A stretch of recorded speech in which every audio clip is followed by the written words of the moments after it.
बिस्मिल्लाहिर्रहमानिर्रहीम अस्सलाम वालेकुम। आज हम देखने जा रहे हैं जी हमारा न्यू फ्रॉइडियन का लेक्चर 6 है और कॉल जॉन्ग का लेक्चर 2 है। इससे पहले हमने कॉल जॉन्ग का एक लेक्चर जिसके अंदर उसकी बायोग्राफी देखी थी। आज हम इसका सेकंड लेक्चर देखते हैं और सेकंड पार्ट देखते हैं जो कॉल जॉन्ग का। तो हमने बायोग्राफी इसकी देखी थी और उसके अंदर भी हमने डिस्कस कर लिया था कि कुछ इसके पॉइंट्स ऑफ डिसएग्रीमेंट थे। यहाँ पर मैंने इनको थोड़ा-सा हाइलाइट करके लिख दिया, अलग-अलग करके लिख दिया पॉइंट्स ऑफ डिसएग्रीमेंट को। आप इसको यहाँ पर भी पढ़ सकते हो, थोड़ा-सा डिटेल में भी दिया गया है। अगर आपसे कोई पूछ लेता है बहुत दफ़ा आपको ऐसा ही मिलता है इसकी जो पॉइंट ऑफ डिसएग्रीमेंट या जो भी क्रिटिसिज्म है कि इसका जी इश्यू बन रहा था लिबिडो पर या सेक्सुअलिटी पर इसका इश्यू बना था कार्ल जंग का सिगमंड फ्रॉइड के साथ। अब आपसे कोई पूछ लेता है जी इसका क्या मतलब है? लिबिडो से किस तरह उसने एतराज़ किया था उस पे, किस तरह कॉन्फ्लिक्ट क्रिएट हुआ था? तो फिर आपको इसका बैकग्राउंड भी पता होना चाहिए। तो इसलिए मैंने यहाँ पर ये लिख दिया है, आपको इसका बैकग्राउंड भी पता होना चाहिए। आई थिंक जब साइकोएनालिसिस पढ़ रहे थे उसके अंदर भी मैंने ये चीज़ें कहीं न कहीं डिटेल में लिखा था। अच्छा, the first point on which Jung came to disagree with Freud was the role of sexuality. Sexuality की बात इस पर भी उसने एतराज उठाया था। Jung broadened Freud's definition of libido by redefining it as a more generalized psychic energy. उसने बोला था that includes sex but was not restricted to it. जो है जिस तरह से उसने बोला था ना कि सेक्सुअलिटी का रोल होता है इंसान की एबनॉर्मल लाइफ पर या इंसान के जो डिसऑर्डर्स होते हैं या जो प्रॉब्लम्स होती हैं उसकी ना मेंटल प्रॉब्लम्स या साइकोलॉजिकल प्रॉब्लम्स उस तो वो सेक्सुअलिटी की वजह से ही होती है। तो इसने बोला था नहीं, ऐसी बात नहीं। इस हद तक नो डाउट ये हमने जब इसकी बायोग्राफी देखी थी उसमें भी ये बात हमने डिस्कस की थी। बैकग्राउंड मैंने बड़े अच्छे से आपको बताया था। उसने बोला था ठीक है, सेक्सुअलिटी हमारी लाइफ के अंदर या सेक्सुअल हमारी जो अर्जेस होती हैं, डिजायर्स होती हैं, वो रोल प्ले करती हैं, नो डाउट, लेकिन इतनी इंपॉर्टेंट नहीं है या इतना बड़ा मसला नहीं है जितना आप बना के पेश कर रहे हो, सिगमंड फ्रॉइड ने जैसा बोला था।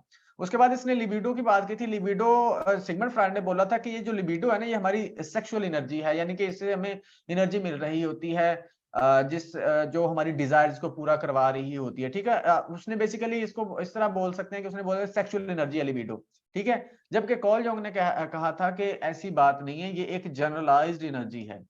जनरलाइज्ड एनर्जी का अब आपसे कोई पूछ रहे तो इसका मतलब ये होता है, उसने बोला था कि ये वाली जो एनर्जी है जनरलाइज है, मतलब कि ये जो भी हम काम कर रहे होंगे ना, जिस चीज में भी हमें एनर्जी की जरूरत होगी, ये एनर्जी वहां पर यूटिलाइज होती है। ये नहीं कि सिर्फ सेक्सुअल अर्जेस के लिए, डिजायर्स के लिए ही एनर्जी यूज होती है। उसने बोला था कि जनरल एनर्जी है। जनरल का मतलब है हर जगह पे अप्लाई होगी, हर जगह पे यूज होगी, जहां जहां हमें जरूरत होगी, ठीक है। That included sex but was not restricted to it. यानी कि उसने तो बोला था ना कि ये सेक्स की ही, मतलब कि सेक्सुअल जो हमारे प्रॉब्लम्स होते हैं, डिजायर्स होती हैं, उनमें ये एनर्जी यूज हो रही होती है। लेकिन उसने बोला ठीक है, ये होती है उस सेक्सुअल डिजायर या अर्जेस में भी यूज होती है, लेकिन इसके अलावा भी बहुत सी चीजों पे यूज होती है। जनरल एनर्जी है, यानी कि इसमें रिस्ट्रिक्टेड नहीं है, सिर्फ जो सेक्सुअल हमारा एस्पेक्ट है। ये इसका था। आई होप क्लियर हो गया होगा। सेकंड जो पॉइंट था, major area of disagreement concern the direction of forces that influence personality.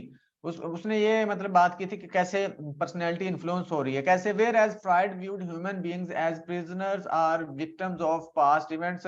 अब इसका मतलब ये है कि सिगमंड फ्राइड ने बोला था कि हमारे जो पर्सनैलिटी है ना, वो मतलब कि डिजाइन हो रही होती है, या आप कह सकते हैं ड्राइव हो रही होती है हमारी जो पास्ट एक्सपीरियंसेस होते हैं, हमारे जो कॉन्फ्लिक्ट्स होते हैं, ठीक है, इस वजह से, उसकी वजह से हो रहे होते हैं सारी, ठीक है। Jung believe that man is not necessarily doomed forever to be shoved about by traumas over which he could exercise little control. Jung argue that we are shaped by our future. वो कहता कि ऐसा नहीं होता, ठीक है। ये नहीं होता कि हमारे जो ट्रॉमास हैं या जो हमारी पर्सनैलिटी उस वजह से हो रही, जैसे उसने बोला था। लेकिन वो कहता है कि हमारा जो, हम अपनी पर्सनैलिटी या हमारा चीजों को डिजाइन कर रहे होते हैं ना, by our future as well as our past. उसने बोला था कि जस्ट पास्ट पर डिपेंड करती है हमारी पर्सनैलिटी, हमारा बिहेवियर। इसने बोला था हमारा फ्यूचर भी रोल प्ले कर रहा होता है, पास्ट भी रोल प्ले कर रहा होता है, और कहीं पर इसने प्रेजेंट की बात भी की है। We are affected not only by what happened to us as children but also by what we aspire to do in the future.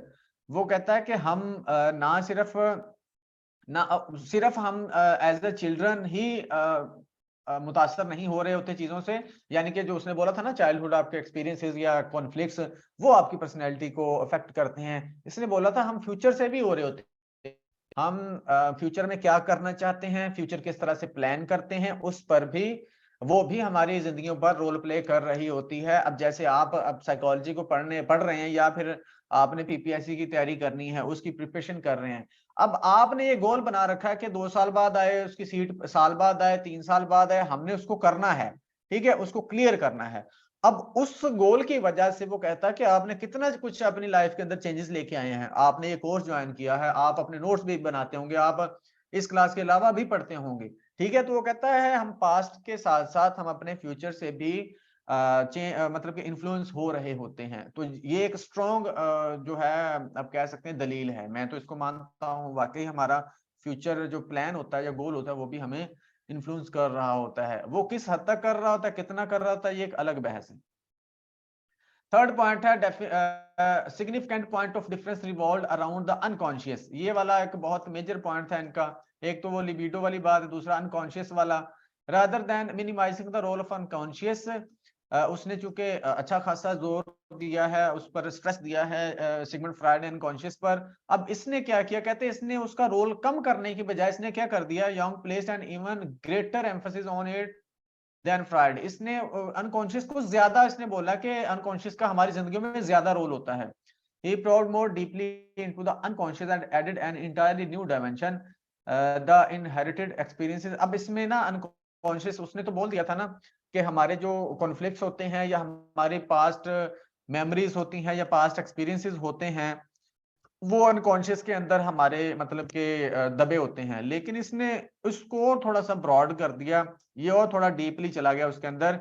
ये कहता कि हमारे अनकॉन्शियस के अंदर ना सिर्फ हमारे एक्सपीरियंसेस होते हैं, बल्कि हमारे आबाओ अजदाद से जो हमारे नस्लों से चले आ रहे हैं, नस्ल दर नस्ल जो एक्सपीरियंसेस चले आ रहे हैं, वो भी हमारे अनकॉन्शियस के अंदर मौजूद होते हैं। इसका जो कल का लेक्चर होगा ना, वो बहुत इंपॉर्टेंट और बहुत इंटरेस्टिंग टॉपिक होगा। वो हम उसको कल पढ़ेंगे, उसके अंदर हम ये अनकॉन्शियस को देखेंगे, कितना इसने इसको किस तरह से बयान किया है, बहुत ही जबरदस्त है।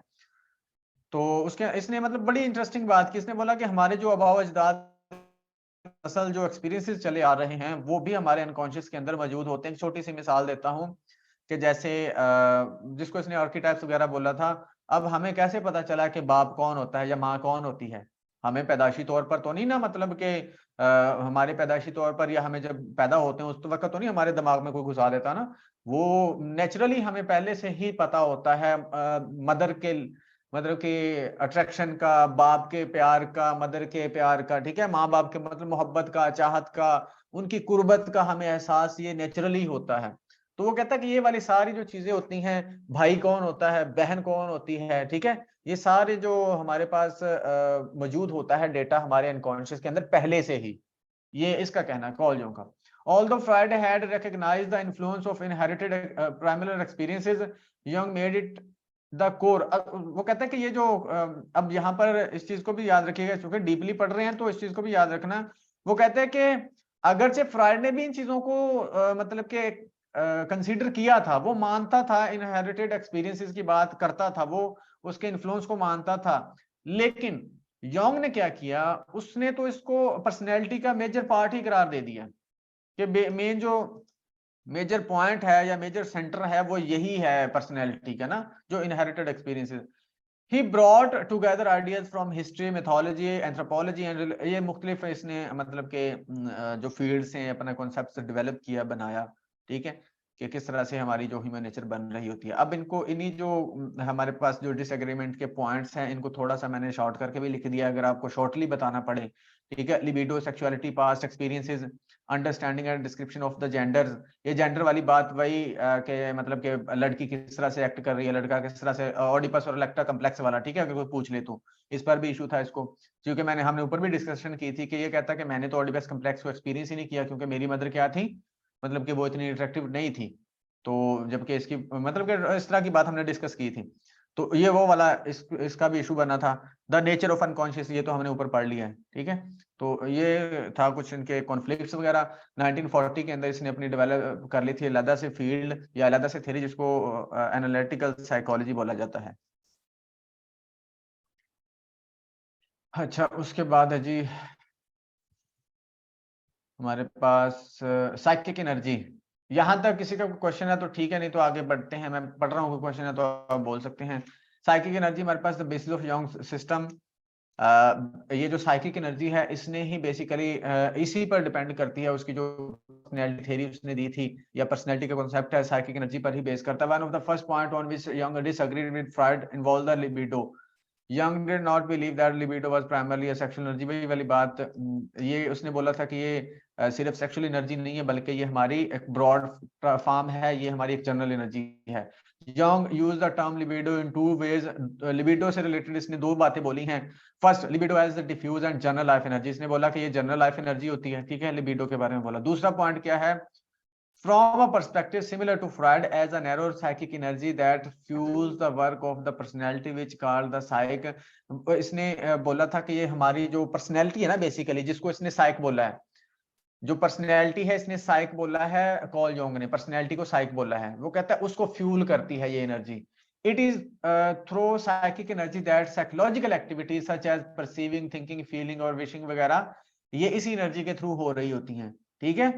मतलब कि जो हमारे मेंटल प्रोसेस या साइकोलॉजिकल प्रोसेस हो रहे होते हैं वो इसी एनर्जी के थ्रू हो रहे होते हैं। ये फ्यूल कर रही होती है तो हम उनको प्रोसेस कर रहे होते हैं। When a person invests a great deal of psychic energy in a particular idea or feeling, it is said to have a high psychic value and can strongly influence the person's life। इस चीज को समझिएगा, conceptual चीज है। ये उसका कहना था कि जब हम किसी चीज के अंदर मतलब कि ज्यादा एनर्जी इन्वेस्ट करते हैं ना, वो आइडिया हो, वो कोई काम हो, वो कोई फीलिंग हो, तो इसका मतलब होता है कि उस पर्सनैलिटी के लिए, उस शख्स के लिए, उस काम की, उस फीलिंग की क्या है, हाई साइकोलॉजिकल वैल्यू है या हाई एनर्जी वैल्यू है, उसकी कह सकते हैं हाई साइकिक वैल्यू है। एंड वही वाली चीज उसकी पर्सनैलिटी को स्ट्रांगली इन्फ्लुएंस कर रही होती है, ठीक है। जिस चीज में कोई पर्सन या हम एनर्जी इन्वेस्ट करते हैं वो हाई साइकिक वैल्यू हमारे लिए वो काम है, और वही हमारी पर्सनैलिटी पर इन्फ्लुएंस करेगा। For example, if you are highly motivated to achieve power, then you will devote most of your psychic energy to devise ways of obtaining it. हम चाहते हैं कि हमारे पास पावर हो, मिसाल के तौर पर पावर को छोड़ देते हैं, हम कहते हैं हमने लेक्चरार बनना है, पीपीएससी क्लियर करना है, तो वो कहते हैं फिर हम अपनी सारी एनर्जी जो होगी ना, सारा जो हमारा एफर्ट होगी, सारी अटेंशन होगी, हम उस पर लगा देंगे, ठीक है। तो ये एक छोटी सी एग्जांपल थी कि साइकिक एनर्जी किस तरह से इन्वेस्ट होती है। और इस चीज का ये जो गोल होगा हमारा, ये उस काम की तरफ हमारा जो एफर्ट करना होता है वो हमारी पर्सनैलिटी को भी इन्फ्लुएंस कर रहा होता है, हमारी लाइफ को, पर्सनैलिटी को नहीं, हमारी लाइफ को इन्फ्लुएंस कर रहा होता है, ठीक है, कहीं ना कहीं। जाहिर सी बात, हम अपने हिसाब से फिर उस काम की वजह से अपने स्केड्यूल बनाते हैं, अपनी लाइफ को थोड़ा सा मॉडिफाई करते हैं, चेंज करते हैं, यानी कि चेंजेस वगैरह करते हैं। तो ये वाली बात का लिबिडो क्या है, according to Jung a broader and more generalised form of psychic energy. Psyche क्या है, यंग टर्म फॉर पर्सनैलिटी, ठीक है, ये मैंने ऊपर आपको बता दिया। प्रिंसिपल्स ऑफ साइकिक एनर्जी, इसने 3 प्रिंसिपल दिए थे कॉल योंग ने, अपोजिशन प्रिंसिपल, एक्विवेलेंस प्रिंसिपल और एंट्रोपी प्रिंसिपल। प्रिंसिपल से पहले पहले कि किसी का कोई क्वेश्चन है तो पूछें, अदरवाइज आगे बढ़ रहा हूं मैं।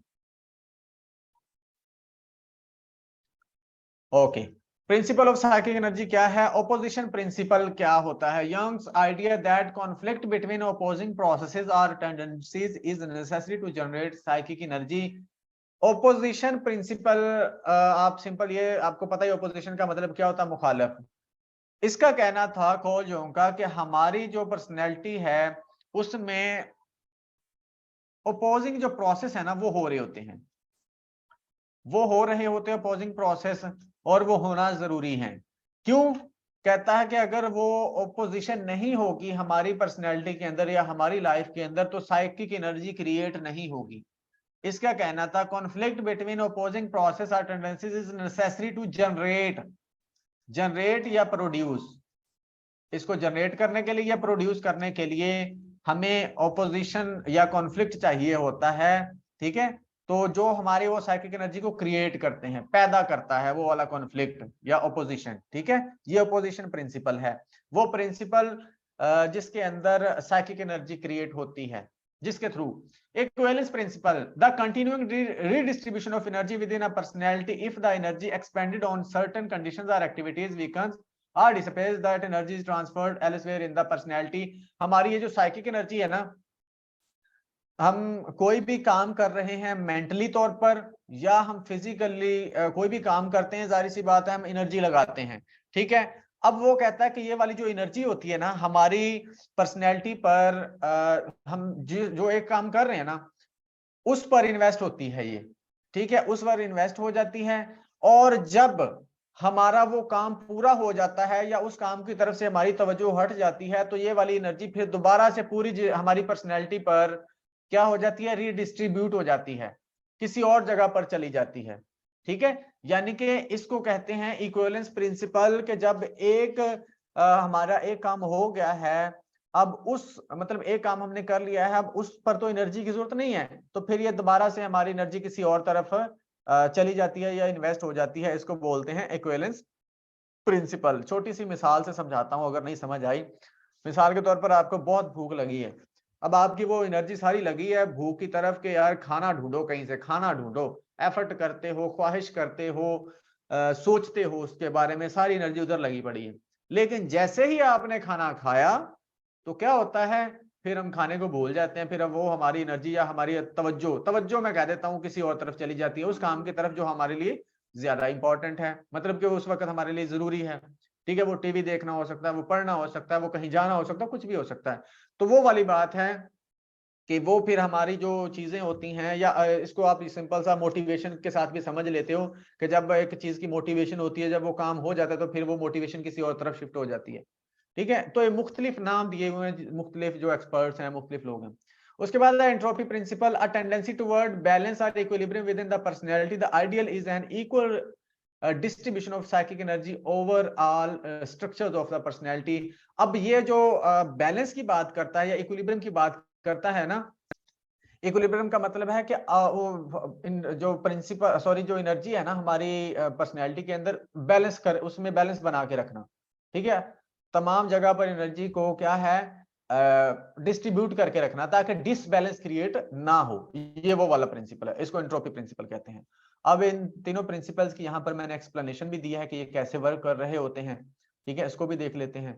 Young Drew an idea from the psychic energy, ये तीनों प्रिंसिपल ये यहाँ पर लिखे इसने दिए थे 1928 के अंदर, याद रखिएगा, ठीक है। अच्छा, द प्रिंसिपल ऑफ ऑपोजिशन वाला जो प्रिंसिपल है, can be seen throughout Jung system, he noted that existence of opposite और polarities in physical energy in the universe such as heat versus cold. अब ये ऑपोजिशन की बात कर रहा है, जैसे वो कहता है कि जैसे यूनिवर्स के अंदर मौजूद होते हैं ना ऑपोजिशन, जैसे हीट होगी तो आपको उसका ऑपोजिट भी मिलेगा, हीट भी मिलेगी, अच्छाई होगी बुराई भी मिलेगी, हाइट है तो उसकी डेप्थ भी मिलेगी, ठीक है, क्रिएशन है तो डिके भी मिलेगा, ठीक है, क्रिएटिविटी है तो उसकी डिस्ट्रक्शन भी मिलेगी, डिस्ट्रक्शन भी मिलेगी, ठीक है। तो ये मतलब कि ऑपोजिट आपको चीजें मिलती हैं कायनात के अंदर। So it is with psychic energy, he argue, इसी तरह से मतलब psychic energy, every wish or feeling has its opposite, हमारी तमाम जो फीलिंग्स होती हैं, एहसासात होते हैं, वो उनके भी ऑपोजिट्स होते हैं। This opposition, this conflict between polarities is the primary, वो कहता है कि ये जरूरी होता है किसके लिए, हमारी जो साइकिक एनर्जी है वो क्रिएट करने के लिए। जितना ज्यादा वो कहता कि ये कॉन्फ्लिक्ट होगा या ऑपोजिशन होगी, उतना ही ज्यादा क्या होगा, एनर्जी क्रिएट होगी।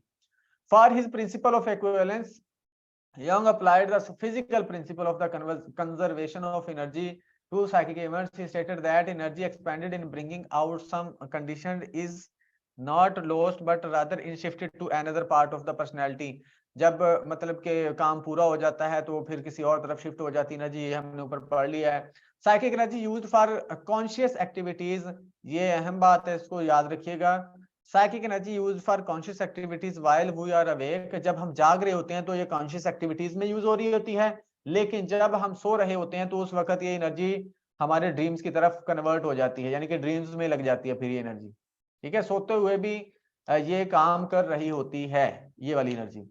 The word equivalence implies that the new area, ये हो गया हमारा। The principle of entropy refers to the equalisation of energy differences. For example if a hot, अब वो बात कर रहा है आपको फिजिक्स के प्रिंसिपल से समझा रहा है, जैसे मैंने ऊपर बात की कि जब एक चीज मतलब के काम कर रहे हैं हम, यानी कि हमारी पर्सनैलिटी पर ये वाली एनर्जी क्या है, इक्वली डिस्ट्रीब्यूट होती है, इक्विलिब्रियम कायम करके बैलेंस कायम करके रखता है ये इस प्रिंसिपल के through.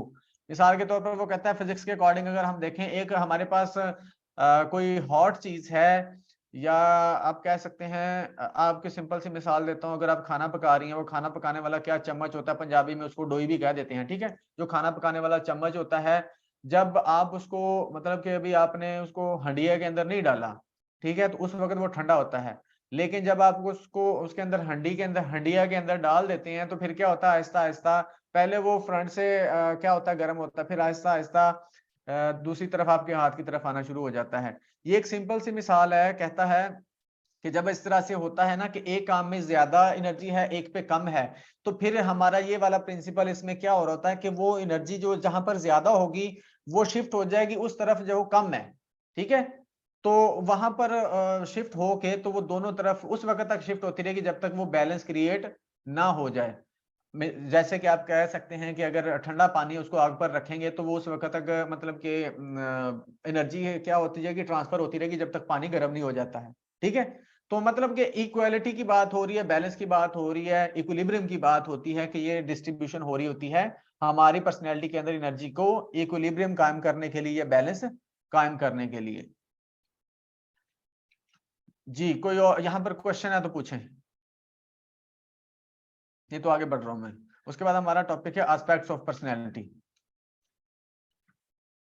Jung believed that the total personality or psyche is composed of several distinct systems. Aspects are that can influence one another. जो कहता है कि पर्सनैलिटी ना वो डिफरेंट एस्पेक्ट्स पर मुश्तमिल होती है, ठीक है, जो एक दूसरे को क्या कर रहे हो तो इन्फ्लुएंस कर रहे हो। तो इनमें सबसे पहला है ego. Ego according to Jung क्या है, the conscious aspects of the personality. Personality का जो कॉन्शियस एस्पेक्ट होता है वो कहलाता है ego according to Carl Jung, ठीक है? तो ये इसका भी आपने ध्यान रखना है। The ego is the centre of consciousness, the part of the psych concerned with perceiving, thinking, feeling and remembering. ये काम क्या कर रहा होता है, कॉन्शियस का पार्ट होता है, जाहिर सी बात है उसमें ये सारे काम हो रहे होंगे। It is our awareness of our self and responsible for carrying out all the normal everyday activities. As हमारी जो एक्टिविटीज होती हैं वो सारे काम ये ईगो ही कर रही होती है according to Carl Jung. The ego acts in a selective way में काम कर रही होती है।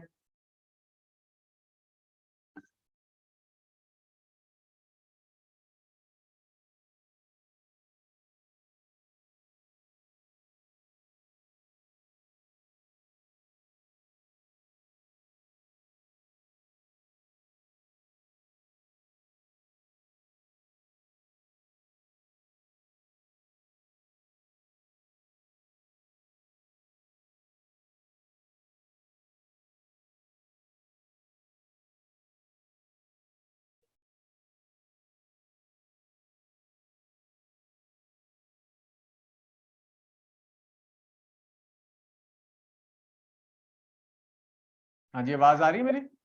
नहीं सर, अब आई है। कब से नहीं आ रही आवाज? सर जब आपने ईगो पढ़ाया ना उसके बाद से नहीं आ रही थी।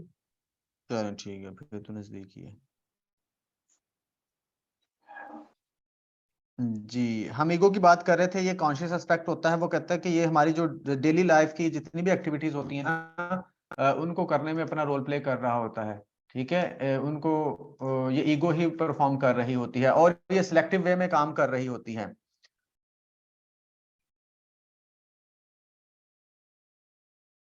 कोई क्वेश्चन यहाँ तक? No sir.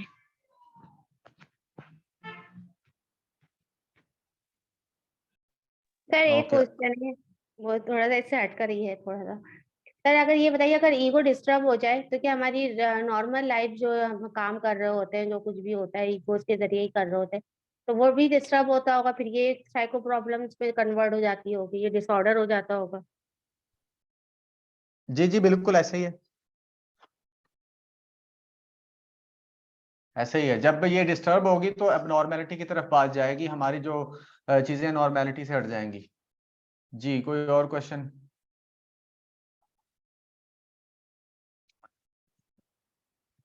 ये ना डिफरेंट जो हैं पर्सनैलिटी के जो आप कह सकते हैं एक्सपर्ट्स हैं या जिन्होंने पर्सनैलिटी थ्योरीज दी हैं, उन्होंने जो एबनॉर्मेलिटी की अपने अपने हिसाब से डेफिनेशन दी हुई है, ठीक है? कोई कहता है ईगो को डिस्टर्ब होगी तो हमारा इशू बनेगा, कोई कहता है अनकॉन्शियस में इशू होगा तो बनेगा, कोई कहता है हमारे बैड एक्सपीरियंसेस की वजह से हमारा इशू बनेगा, कोई सेक्सुअलिटी को कहता है, कोई किसी चीज को कहता है, कोई किसी चीज को कहता है, ठीक है। तो हर बंदे ने अपने अपने हिसाब से दी है और किसी ना किसी मतलब के दलील की बेस पे ही दी हुई है, किसी ना किसी वजह से ही दी हुई है, गलत भी नहीं है और हर तरह से उसको परफेक्ट भी नहीं कहा जा सकता है और बिल्कुल गलत भी नहीं कहा जा सकता। तो अपनी अपनी डेफिनेशन है। तो इसने ईगो की बात की है। अच्छा जी, उसके बाद हमारे पास एटीट्यूड्स। अच्छा, बहुत जगह पे ना कॉल जोंग की बोला जाता है कि पर्सनैलिटी ऑफ कॉल जोंग, उसके अंदर एक्सट्रोवर्जन और इंट्रोवर्जन की बात की जाती है और एटीट्यूड की बात भी इसी के अंदर की जाती है। ठीक है, याद रखिएगा। एटीट्यूड की बात यानी कि इसको एटीट्यूड्स भी बोला जाता है और टाइप्स ऑफ पर्सनैलिटी भी बोला जाता है। कुछ टाइप्स ऑफ पर्सनैलिटी इसके पहले भी बोली जाती हैं। तो कुछ पर्सनैलिटीज टाइप्स और भी हैं। एक्सट्रोवर्जन आपको पता है क्या होता है?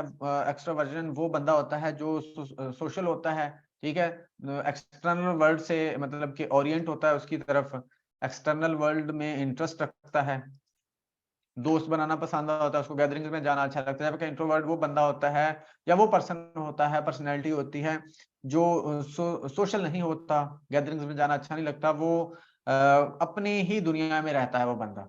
ठीक है, ज्यादातर जो फिलोसफर होते हैं या थिंकर होते हैं या फिर इसको इस तरह कह सकते हैं, ज्यादातर जो शायर होते हैं वो इंट्रोवर्ट ही होते हैं।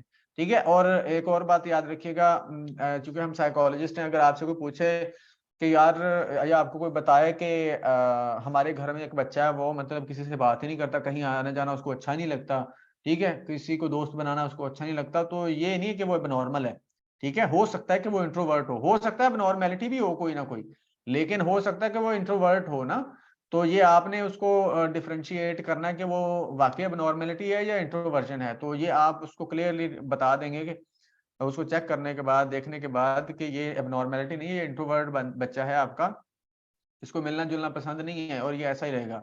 और ये भी बहुत बड़े बड़े काम कर देते हैं। जो साइंसदान होते हैं वो ज्यादातर इंट्रोवर्ट ही होते हैं क्योंकि उनको तन्हाई पसंद होती है और वो तन्हाई की वजह से ही चीजें बहुत सारी इजाद करते हैं, डिस्कवरीज कर रहे होते हैं। ठीक है, तो ये कोई बुरी चीज नहीं है इंट्रोवर्ट होना ना। अच्छा, उसके बाद थोड़ी सी इसका वो दिया हुआ है, मतलब कि डिटेल दी हुई है, इसको देख लीजिएगा। इसमें कोई इतना बहुत ज्यादा नहीं है कोई खास बात। जो खास चीज है वो है यहाँ पर, हाँ यहाँ पर साइकोलॉजिकल फंक्शंस। साइकोलॉजिकल फंक्शंस की बात कर लेते जो हमने ऊपर भी पढ़े हैं, सेंसिंग, इंट्यूशन, थिंकिंग, फीलिंग वगैरह, ये हम फील करते ही करते हैं, यानी कि एक्सपीरियंस करते ही करते हैं। ठीक है, ये दिए थे इसने 4 फंक्शंस 1927 के अंदर दिए थे। पर्सनैलिटी के फंक्शंस भी इसको कह सकते हैं, जिस तरह भी वो साइकोलॉजिकल फंक्शंस भी कह सकते हैं, जैसे भी क्वेश्चन आए आपने ध्यान रखना है। ठीक है। अच्छा, अब इसमें इंटरेस्टिंग चीज क्या है वो पढ़ते हैं और देखते हैं क्या कहता है। अब इसके जो 4 इसने फंक्शंस दिए ना, इनको दो दो में डिवाइड किया है। ठीक है, जैसे सेंसिंग और इंट्यूशन है ना, कहता है are group together as non rational. पहले दो को नॉन रैशनल बोला गया है, क्यों बोला गया है? Functions because they do not use the process of reason. यहाँ पर क्यों बोला गया? क्योंकि यहाँ पर रीजनिंग यूज नहीं हो रही होती। कैसे? These functions accept experiences and do not evaluate them. वो कहता है कि एक्सपीरियंसेस को एक्सेप्ट कर लेते हैं, यानी कि पहले किसी ने कोई बात बताई तो आपने उस पर मतलब के एतबार कर लिया, ठीक है, और उसी को वही अपना बिलीफ बना लिया और उसी को लेके चलते रहे आप। ठीक है, हम इसको इवेल्युएट नहीं कर रहे होते। सिंपल सी मिसाल आप इस तरह कह सकते हैं कि अंधेरे में अक्सर है ना, जहां अंधेरा होगा ना वहां पर जिन होंगे। ठीक है, अब हम इसको इवेल्युएट नहीं कर रहे, इसको देख नहीं रहे, समझ नहीं रहे, या हम इस पर एक्सपेरिमेंट नहीं कर रहे कि यार वाकई ऐसा होता है या नहीं होता। हमने बस, हमारे बड़ों ने बोल दिया कि अंधेरे में ना जाना, वहां पर जिन होता है। ठीक है, तो हमने उनका ही सोच सुन लिया, सुन के वही हम करते जा रहे हैं, समझते जा रहे हैं। Sensing reproduces and experience through the senses the way a photograph copies and object. Intuition does not arise directly from an external stimulus. For example, if we believe someone else is with us in a dark room, our belief may be based on our intuition or a hunch rather than on actual sensory experience. अब वो कहता है कि फर्ज करें कि आप एक अंधेरे रूम में और आपको लगता है कि आपके साथ कोई है, ठीक है, आपके अलावा भी कोई है। तो अब वो कहते हैं कि हो सकता है कि आपको मतलब कि वैसे ही फील हुआ हो, आपने एक्सपीरियंस नहीं किया उसको, ठीक है, ना आपने उसको देखा है, ना आपने उसको फील किया है। ठीक है, आप बस, आपको ख्याल आया कि यार मुझे लगता है कि अंधेरे में कुछ है, यानी कि वो हल्का सा कोई हवा चली और कोई चीज हल गई तो आपने बोला जी अंधेरे में कोई है, या आपने वो सुना हुआ था कि अंधेरे में नहीं जाना चाहिए, अंधेरे में जिन होते हैं, तो उस बेस पर या उस बिलीव की बेस पर आपको इंट्यूशन हो गई कि जब अंदरूनी तौर पर बंदे को ख्याल आता है खुद से, उसको इंट्यूशन कहते हैं, आपने एक्चुअल में एक्सपीरियंस नहीं किया। The second pair of opposing functions thinking and feeling, जो दूसरा पेयर है, अच्छा ये दोनों पेयर जो है ना अपोजिंग पेयर्स हैं, अपोजिट्स हैं एक दूसरे के। Thinking and feeling are rational, ये रैशनल पेयर है, ये रैशनल फंक्शंस है, यहाँ पर रीजन यूज हो रही होगी। That involves making judgments and evaluations about our experiences, हमारे एक्सपीरियंसेस की बात होती है। Although thinking and feeling are opposites, ये चूंकि वो कहते हैं कि अगरचे ये दोनों ऑपोजिट हैं, both are concerned with organizing and categorizing experiences, ये ऑर्गेनाइज करने में, कैटेगराइज करने में हमारे एक्सपीरियंसेस को हेल्प कर रहे होते हैं। The thinking function involves a conscious judgment of whether an experience is true और फॉल्स, ये हमें बता रहा होता है। The kind of evaluation made by the feeling function is express in terms of the dislike, pleasantness, unpleasantness, stimulation और dullness, यानी कि इसमें हम क्या कर रहे होते हैं, एक्सपीरियंस कर रहे होते हैं, फील कर रहे होते हैं चीजों को ना, कि अच्छा लगा, बुरा लगा है, ठीक है, खट्टा लगा है, मीठा लगा है।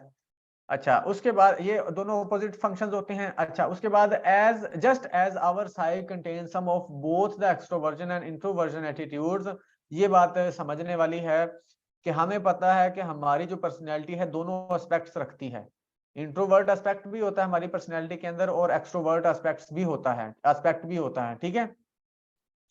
So do we have the capacity for all four psychological functions, तो क्या, चूंकि हमारे ये दोनों मतलब के एस्पेक्ट्स होते हैं, एक्सट्रावर्जन भी होते हैं हम कहीं ना कहीं, हम इंट्रोवर्ट भी होते हैं कहीं ना कहीं, ठीक है, कुछ पर्सनैलिटीज होती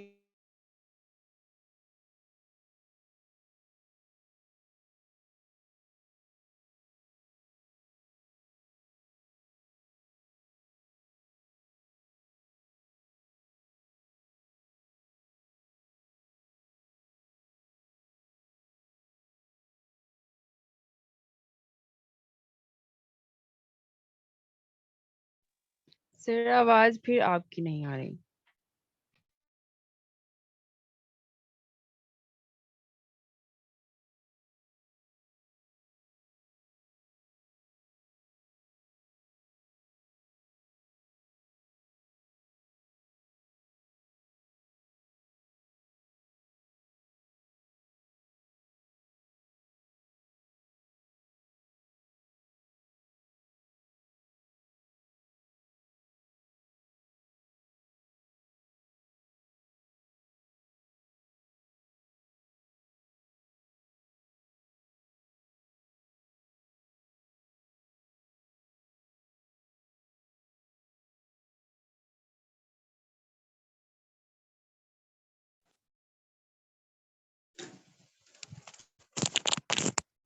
यहाँ पर लाइट चली गई है, तो इसलिए सिस्टम तो नहीं, मैंने मोबाइल से ऑन किया है। आवाज आ रही है आप लोगों को मेरी? यस सर, अब आ रही है सर। ओके, तो मैं आपको बता देता हूँ, वो लास्ट ही टॉपिक था हमारा। वो कह रहा है कि हमारे पर्सनैलिटी में दोनों तो होते हैं एस्पेक्ट्स, लेकिन हमारी पर्सनैलिटी पर ये ऐसा नहीं होता कि चारों फंक्शन या दोनों जो एस्पेक्ट्स हैं हमारे, इंट्रोवर्जन एक्सट्रोवर्जन, वो दोनों ही काम कर रहे हो, या वो जो चारों जो फंक्शंस होते हैं वो चारों एक ही टाइम पे काम कर रहे हो, तो ये या चारों के चारों हमारी पर्सनैलिटी में एट अ टाइम मौजूद हो, ऐसा नहीं होता। वो कहते हैं कि एक फंक्शन या एक पेयर का जो है वो इन्फ्लुएंस हमारी पर्सनैलिटी पर ज्यादा होगा, यानी कि या तो हम इंट्रोवर्ट ज्यादा होंगे या एक्सट्रोवर्ट ज्यादा होंगे, ठीक है। एक पेयर का वो कहते हैं कि हमारी पर्सनैलिटी पर ज्यादा असर होगा, दूसरा पेयर उसका जो इन्फ्लुएंस है कम होगा, ठीक है। ये वाली बात है कि हमारी पर्सनैलिटी में जिस एस्पेक्ट का इन्फ्लुएंस ज्यादा होगा हमारी पर्सनैलिटी वैसी ही बनेगी, ठीक है। ये थोड़ा सा कॉन्सेप्ट था। अभी लाइट चली गई है तो वो नोट्स में आपको शेयर कर दूंगा, और नीचे उसके उस टॉपिक के बिल्कुल नीचे ही 8 पर्सनैलिटी की डिफरेंट टाइप्स बनाई गई हैं, यानी कि 4 फंक्शंस है ना हमारे पास, फीलिंग, थिंकिंग, इंट्यूशन और सेंसिंग, आई थिंक, ठीक है। ये 4 फंक्शंस हैं, इन चारों फंक्शंस के साथ एक्सट्रावर्ट और इंट्रोवर्ट को मिला के 8 पर्सनैलिटी की टाइप्स बनाई गई हैं, ठीक है, यानी कि पहले एक्स्ट्रोवर्ट है ना, तो वो चारों फंक्शंस के साथ आएंगी, extrovert sensing, extrovert intuiting, extrovert thinking, extrovert feeling. ठीक है, ये 4 बन गई, और इसी तरह फिर 4 इंट्रोवर्जन के साथ भी आएंगी पर्सनैलिटी की टाइप्स। तो उनकी आगे कैरेक्टरिस्टिक्स भी लिखी हुई हैं, वो आपको नोट्स में शेयर कर दूंगा, तो उन नोट्स को आप देख लीजिएगा। कोई क्वेश्चन है तो आप लोग पूछ सकते हैं। सर ये जो हमने फ्राइड साइको एनालिसिस में सर फ्राइड के ही जो नोट्स है वो आपने सारे भेजे हुए हैं? जी, सिगमंड फ्राइड के मैंने सारे भेज दिए थे। सर इट सुपर ईगो वाले तो नहीं थे सर, अनकॉन्शियस वाले। चलो वो मुझे आप देख के बता दें, मैं दोबारा सेंड कर दूंगा शाम को, कोई मसला नहीं है। जी सर वो नहीं आए वो वाले नोट्स, मैंने आपसे पहले भी एक दफा पूछा था। मैं आज सेंड कर दूंगा अगेन। सर मैंने भी कहा था, आप तो और आप कह रहे थे मैंने सेंड किए हैं। चले मैं सेंड कर देता हूँ, आज ही सेंड कर देता हूँ, कोई मसला नहीं है।